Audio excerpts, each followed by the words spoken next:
You're listening to the Love Over Addiction podcast.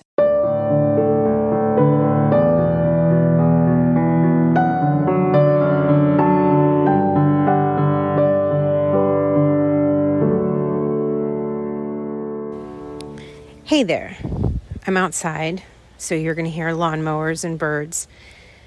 But I wanted to talk to you and address something that I thought was really important when you love someone suffering from addiction. Okay, so I'm going to give you a situation, and I want to see if you can relate. I was inside our secret Facebook group reading the comments. First of all, for those of you that are in that group, I adore you.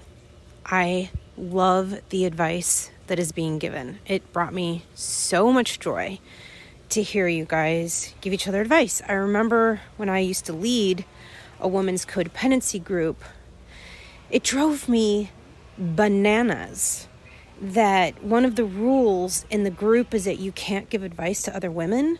I was like, well, then why am I here? I mean, I want to talk. I want to have conversations. I want to throw things out there and see if anyone can relate, and then tell me what worked for them or what didn't work for them or anything. I never understood that rule of small groups. If you've been to a small group, you might know this rule. And so I was like, if I ever start my own community, we must give each other advice. And so I love that you all are doing that in that group. And I love that it's a safe spot for you guys to share your feelings, be incredibly vulnerable, and have other women honor you by saying, yeah, me too, and here's what I did. Or I saw one woman go in there and be like, look, I just need a pep talk. I'm feeling down today. And so many women got on there and were like, you can do it. You've got this. And it was really amazing. And I was like, yes, this is exactly why I started this, 10 years ago or whatever, is for this exact reason, for a positive place on the internet, which feels like it's becoming more and more rare and sacred these days. Okay, so what are we going to talk about today? We are going to talk about I'm going to give you a rundown of a situation. I want to see if you can relate to it. And then we're going to talk about ways to cope with this specific situation. So I was in that group, and one of the ladies wrote a story about how she was struggling on the weekend. And weekends are huge for drinking and drug use, so I feel like I used to dread the weekends. I don't know about you. But she was really struggling because she had to get her kids somewhere, and her car wouldn't start. So she went and grabbed her husband's keys, and she got in the car, and the car was disgusting. It was a mess. And she had no idea, it wasn't even drivable. It was so gross inside. And then she went into the house, and she was and he messed up the bathroom. So the bathroom, I couldn't even use the bathroom. It was so disgusting. He went to sleep last night in our bed, and the sheets needed to be changed because he was gross. Anyways, and she's like, I just wanted to, and he was passed out, and I just wanted to throw my hands up in the air and scream as loud as I could, because I know he's going to wake up the next morning nothing happened. And she's like, and Michelle tells us to keep a quiet mouth, but I feel like I just can't not say anything. And I feel like he's getting away with murder, because I know I'm going to have to be the one that strips the sheets, cleans the bathroom, takes the car to the shop, or vacuum it out or whatever. And she's like, I'm just in a rage. And I was like, first of all, yes, ma'am. We can all relate to the chaos and dysfunction that our loved ones are causing around our life. And we certainly, if we were being honest with each other, all can relate to the fact that there are many occasions where we want to throw our hands up in the air and scream at the lack of control that we feel like we have over our lives with this addiction. Now, I know that some of you out there are like, wait, I can't relate to that. My husband's actually pretty responsible. I've even heard some of you say that your loved ones do the laundry and make dinner. And that's amazing. So I know not everyone can relate to this story specifically, but I think in general, we can all relate to the feelings of like, just out of control anger that we feel inside of ourselves when our loved ones are not respecting themselves and not respecting us and not respecting their home and their things around them, your environment. So I wanted to help this woman and all of you by saying, okay, so let's walk through this. Let's talk through this scenario of what to do when you're feeling like you just want to throw your hands up and scream. First of all, it's okay to do that. Like, don't contain that. No need. We got to get that out because otherwise it's toxic, right? So if you need to grab a pillow and you want to scream in that pillow, go for it. If you need to get in your car and drive for an hour, roll all the windows down, play, whatever kind of badass music you need, blast it on super high, you do that. If you need to get on a pair of jogging outfit, it shows you how often I jog because I don't even know the name of the jogging outfit, but leggings or whatever you wear to jog. If you need to do that and get some headphones and go take it out and pound the pavement and sweat it out, you do that. If you need to go you know what, I'm going to do the opposite of that. I'm going to go, here comes the garbage truck. I need to go to a yoga class and get super zen and within. That's cool too. Whatever you need to do to express yourself and settle down and get these feelings of yucky anger out of you, do it. And when I say do it, I don't mean put it off till tomorrow because you have 5 other things on your to-do list that you should do. No, cancel the to-do list. Put it aside. Nothing's going to fall apart if you don't get to your to-do list today. This is important. This is immediate. This is your new priority. Taking care of yourself and your feelings is your number 1 priority in this season of your life because you're dealing with an unusual situation, which is loving someone with an addiction. And that's more important than going grocery shopping. Order in for tonight. Whatever it is on your to-do list can wait. You are the priority, and taking care of your feelings is the utmost of importance if you want to heal and if you want to get a better life, okay? So first and foremost, acknowledge the anger. Don't judge yourself for feeling angry. Say, hell yeah, I'm angry because this sucks, and this is not fun, and this is not healthy, and I don't have all the answers to get out of this situation yet.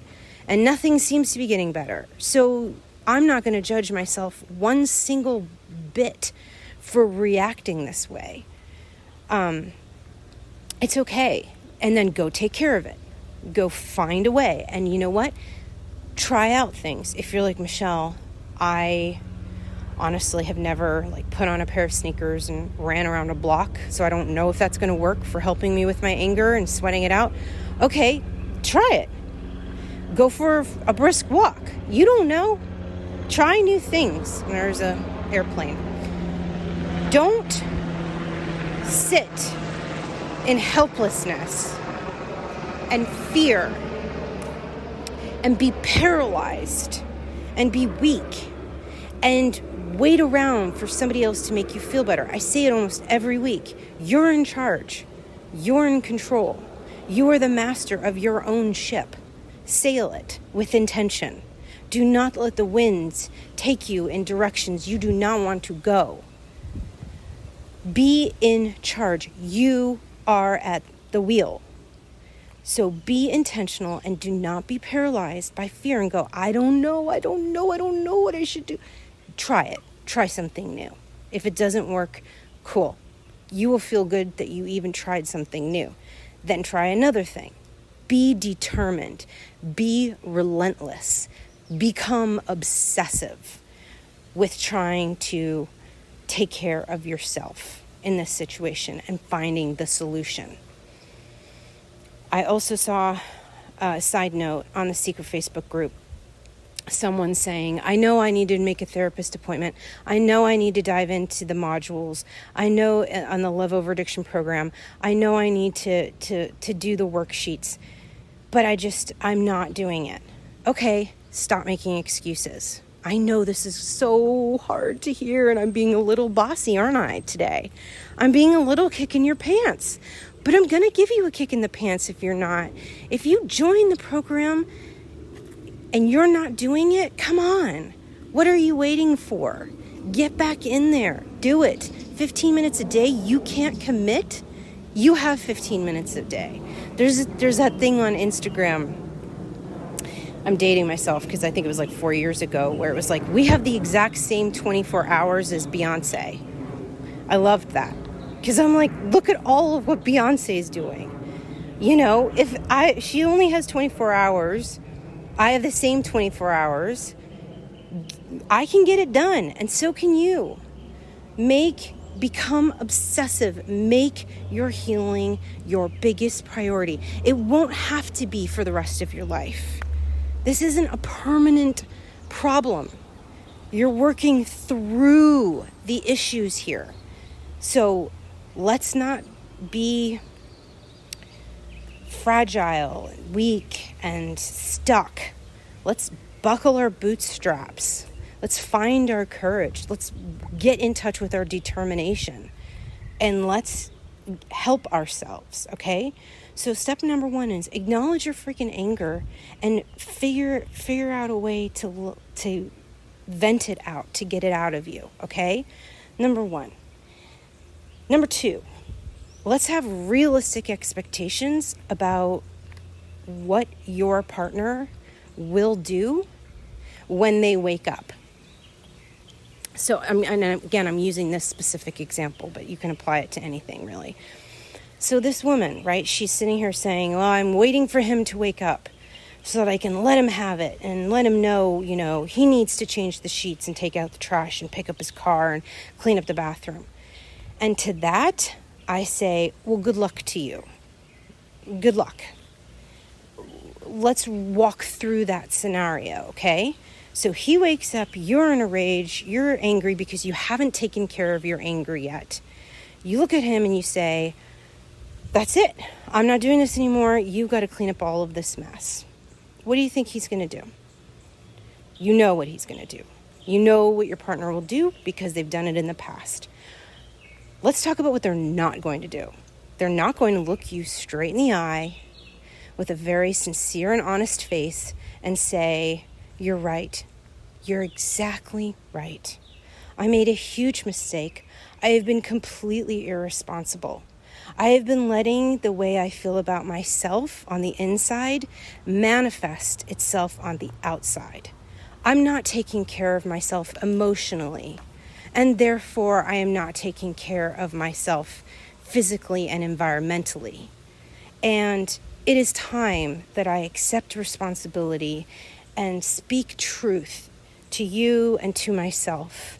Where is the toilet brush? Where is the laundry machine? Let me take care of this for the rest of the day. And oh, by the way, while I am out detailing my car, I'm vacuuming it and washing it, I'm going to Google where the closest AA meeting is or the closest rehab is, and I will drive myself there and check in and spend the next 90 days working so hard to get sober so that I never disappoint you again, so that I never lie to you again, so that I can finally become the partner that you would like me to become.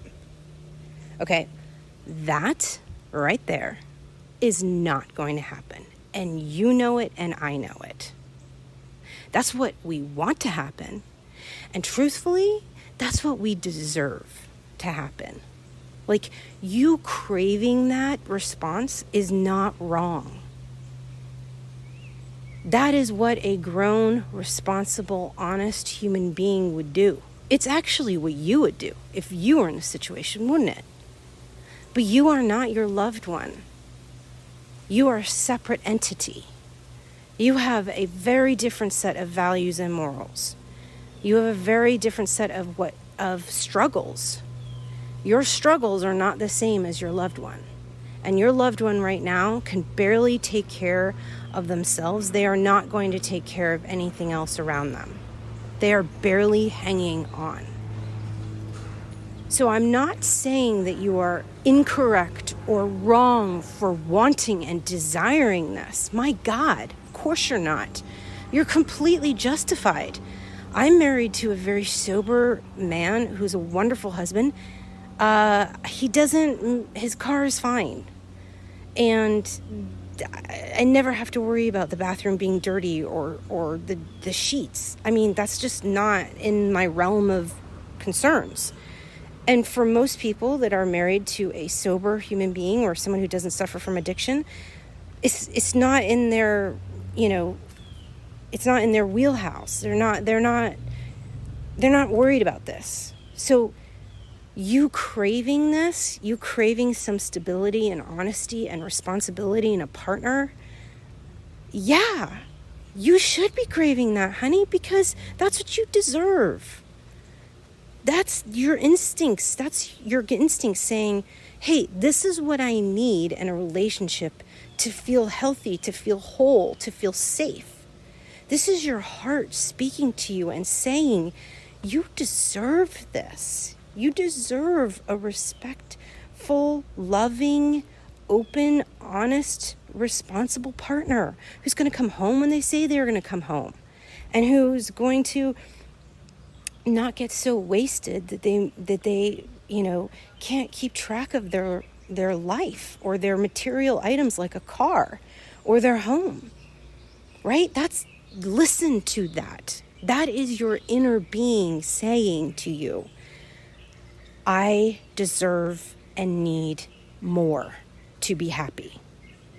I require more to continue in this relationship. Honor that. Do not judge yourself for being upset about being upset.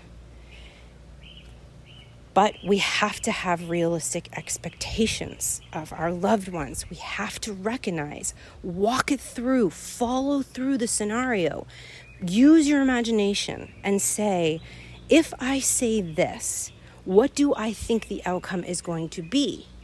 It doesn't mean you don't have to say it. You can. Go for it. Say it. Say, this is what I need. This is what I crave. This is what I deserve. Go for it. Communicate that with your partner. But what are you expecting? Are you expecting change? What are you expecting back? That's what you need to alter. Okay? You need to get real with you about your situation and your future. Because as soon as you do that, and you get informed, and you get real with yourself and with me, then we can make really great decisions moving forward about your future. So, and I say this, again, without any freaking judgment at all, because I was you. I was that woman that was ready to pounce and did pounce many, many, many times on her husband the morning after a drunken episode. And guess what happened? Nothing changed. Maybe he told me once, twice, a dozen times, you're right, I'm sorry, I'll change. And I believed it at the time because it's what I wanted to believe. I believed that he would because it was convenient, and it was Saturday, and we were supposed to go look at baby strollers together, and I wanted to have a good time with him because it was going to be Saturday night, and I wanted to watch a movie with him, and I wanted to be this family, and I wanted to believe in him because I loved him, and I knew that he had all this amazing potential, right? And so we believe that. But long term, a week, a month, a year out, was there any kind of tremendous change that made any difference? No. In fact, it got worse for me.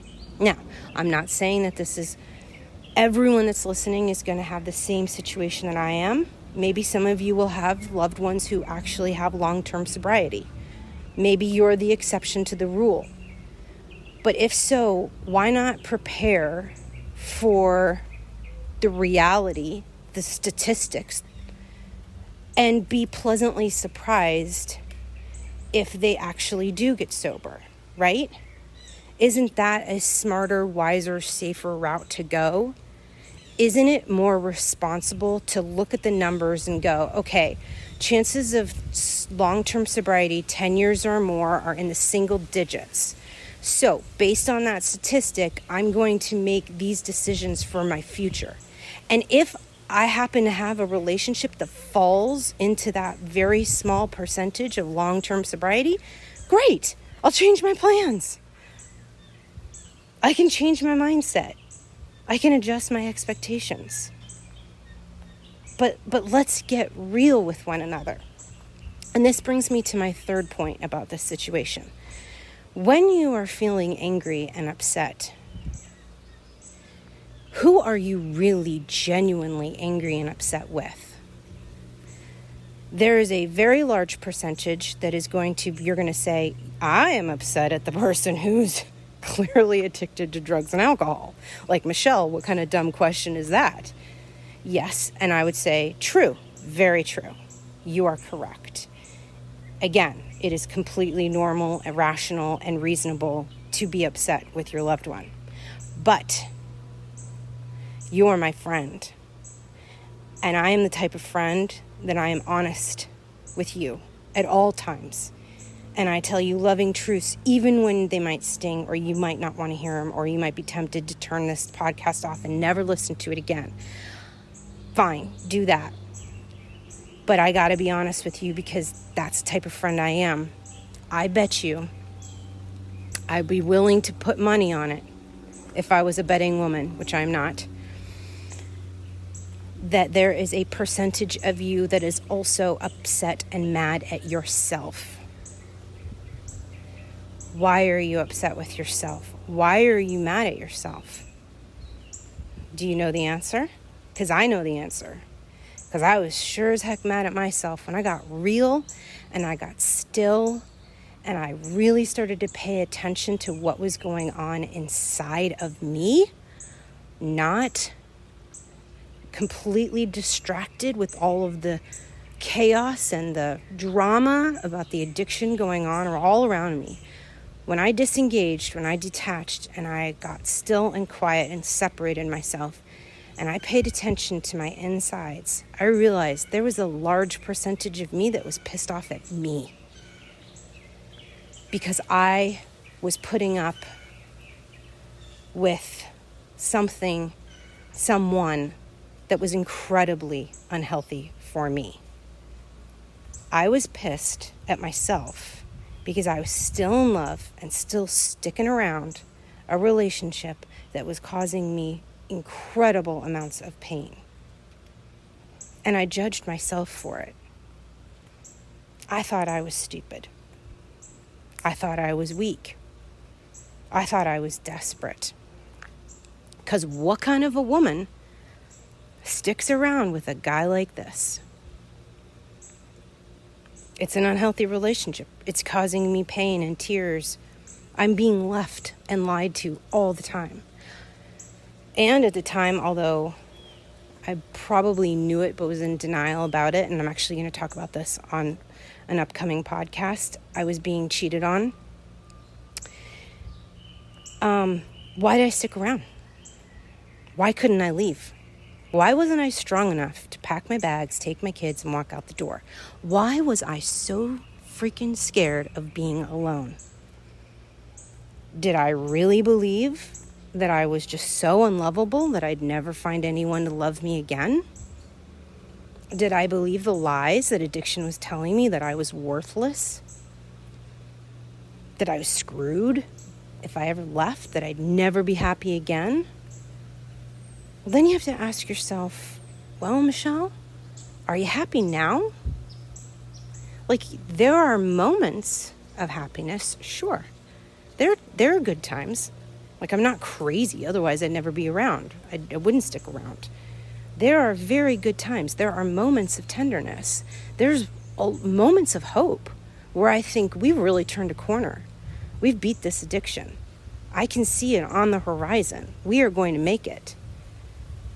But slowly, year after year, those moments of hope, those moments of tenderness got less and less, became less and less. And I wasn't happy. I was settling. I was settling for crumbs instead of the whole pie. And I was trying to convince myself that crumbs was all that I needed. That I could be happy with crumbs. I could make a pie with some crumbs. I could be full off of crumbs. I could get what I need off of crumbs. By the way, maybe I'm being too needy. Maybe I'm wanting too much. Maybe I'm the problem. Lots of women survive off crumbs, don't they? Maybe I'm asking for too much. Maybe I'm being too demanding. These are the lies and the tricks that I told myself for years. And when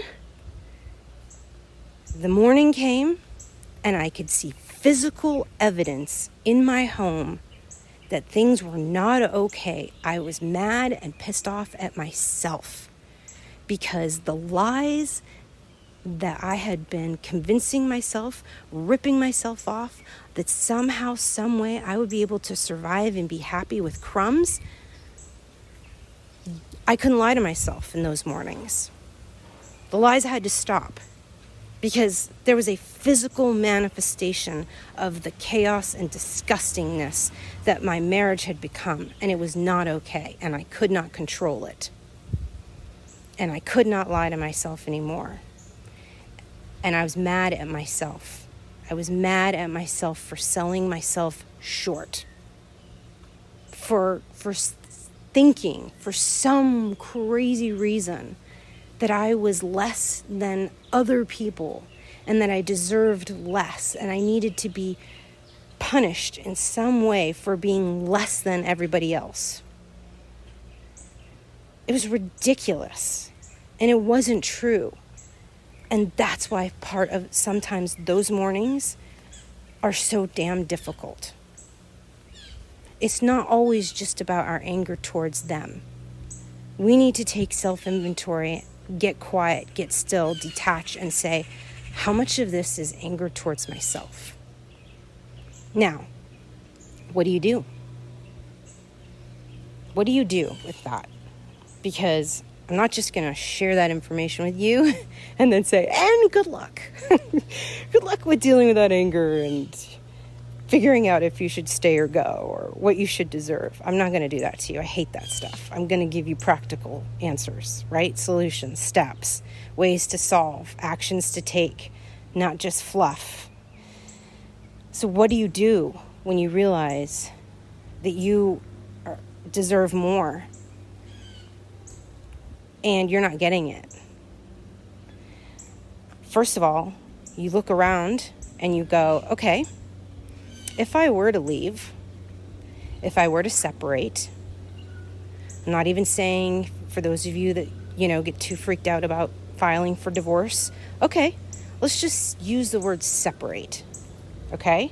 Let's just do legal separation, moving out, getting separate quarters, taking some time to figure your life out, to figure out what you want, getting some space, figuring out that you actually can live a wonderful life without them. Trying that on, seeing how that feels, recognizing your own strength, getting back in touch with who you are so that you can quit being distracted by this disease. That's what separation is. So let's just say that you say, okay, Michelle, maybe I should consider separation. Look around you and ask yourself, how would you make that happen? Where would you live? How would you pay rent? What money would you be owed or owed to you? What would you do with the kids? Get practical.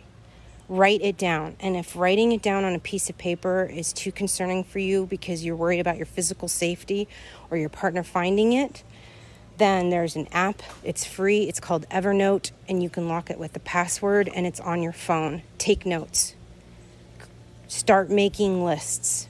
Even if you sit there and go, okay, that idea to me is so paralyzingly, causes me such great fear that I'm paralyzed. Okay, so here's the deal. Just make the list. I won't even ask you to act it out yet. Have it in your back pocket. Take a moment to literally figure out what a future would look like if you were to leave. Write it down. It will give you a sense of peace to have a plan B. It will make you feel like a responsible adult. It will make you feel mature and like you are growing up, like you are self-advocating, entertaining the idea that you might need to pull the trigger on plan B eventually, if you're not ready yet today. Get practical. That's what you do. So that next time the poo hits the fan, trying not to swear because I realize that young kids sometimes listen to this. Next time you're in one of those situations and you're feeling angry towards them and out of control and angry towards you, I guarantee you it will not feel as extremely bad as it did this time because you took the time to come up with the plan B and you know it. Get out your list again. Expand on that list. Figure out the things you couldn't figure out before.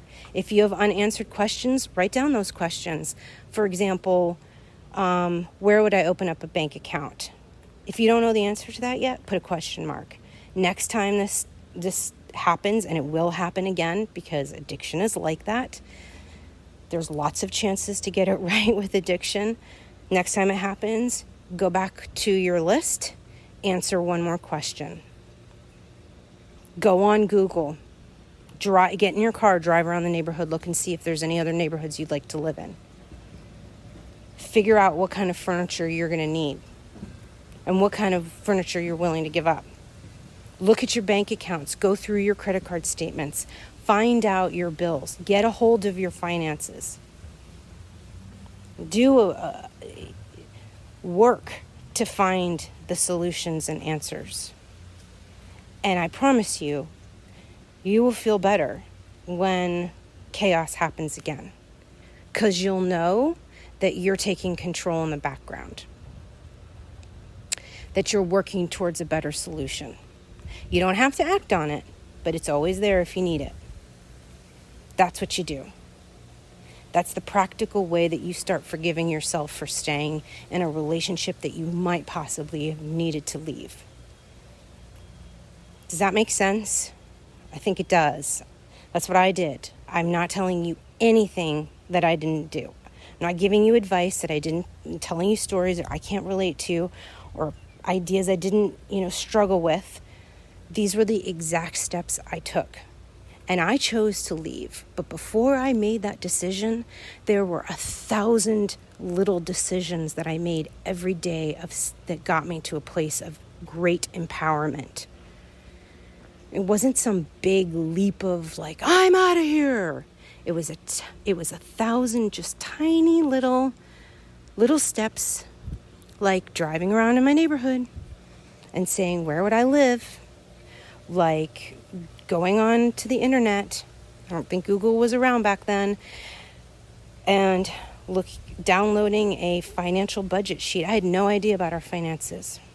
And going, okay, how much is it going to cost me to be a single mom with 3 young kids? And I haven't been employed in 7 years. I'm going to stay-at-home mom. So what does that financially look like?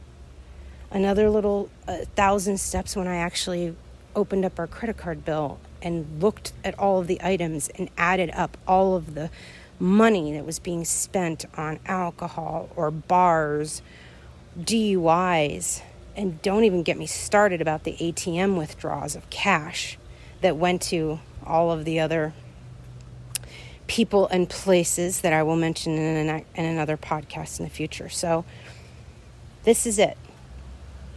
This is what it means to be empowered, guys. It's not some big movement. It's small, tiny, everyday choices.